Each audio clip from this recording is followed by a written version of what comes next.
Hey there, wizards, and welcome to part 2 of Unit 1 on participation in fitness programs. Let's continue with the final warm-up exercise called high kicks. Stand still with your feet hip wide apart.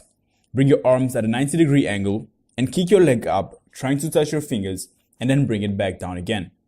Switch by bringing your right arm up and kick forward with your right leg while trying to touch your fingers and then bring them back down. Do not lean forward while doing this and keep your back straight.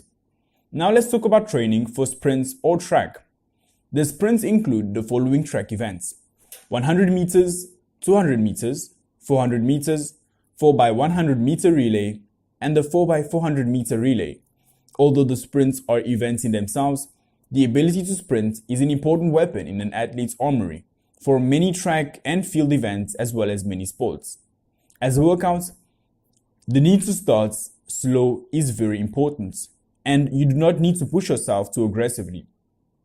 Run 15 minutes at an easy pace that feels like 4 or 5 out of 10 in your personal scale of perceived exertion, and finish with a 4 to 6 10-second striders on a track or flat road or field at max effort with 20 to 30 seconds recovery jogs. Participating in the starts. For the on your marks, place the left foot behind the line, place the right foot behind the left, remove the left foot and place the left knee adjacent to the right ankle. The toe of the left foot should be under the hands and should also be slightly wider than the shoulder width. Arms should be straight but not locked at the elbow. The fingers must be behind the line. The fingers should form a bridge within the thumbs, pointing towards one another.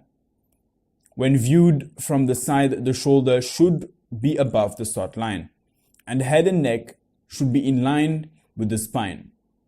When they say set, your hips must be raised to a position slightly higher than the shoulders.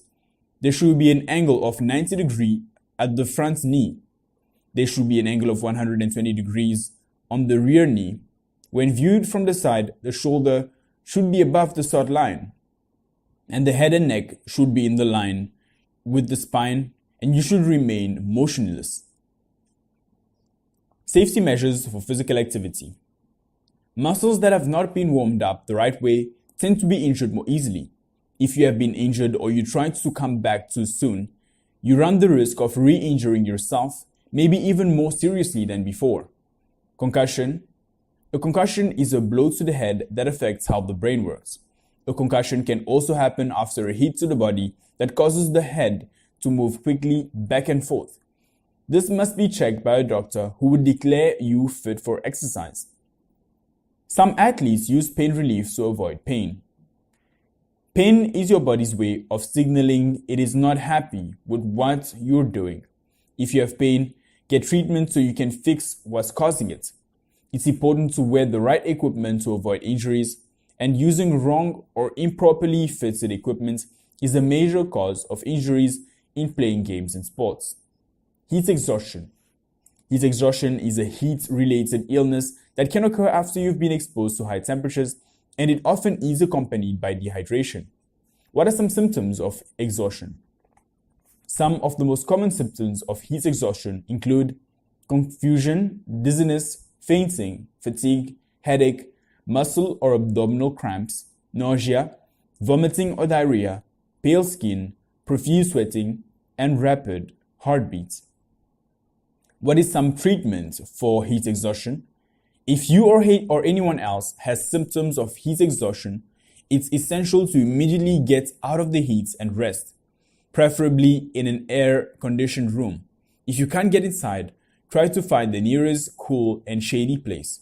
Drink plenty of fluid, avoid caffeine, remove any tight or unnecessary clothing, take a cool shower, bath, or sponge bath, and apply other cooling measures such as a fan or ice towels. If such measures fail to provide relief within 15 minutes, seek emergency medical help because untreated heat exhaustion can progress to a heat stroke. Avoid exercise outside when temperatures are high.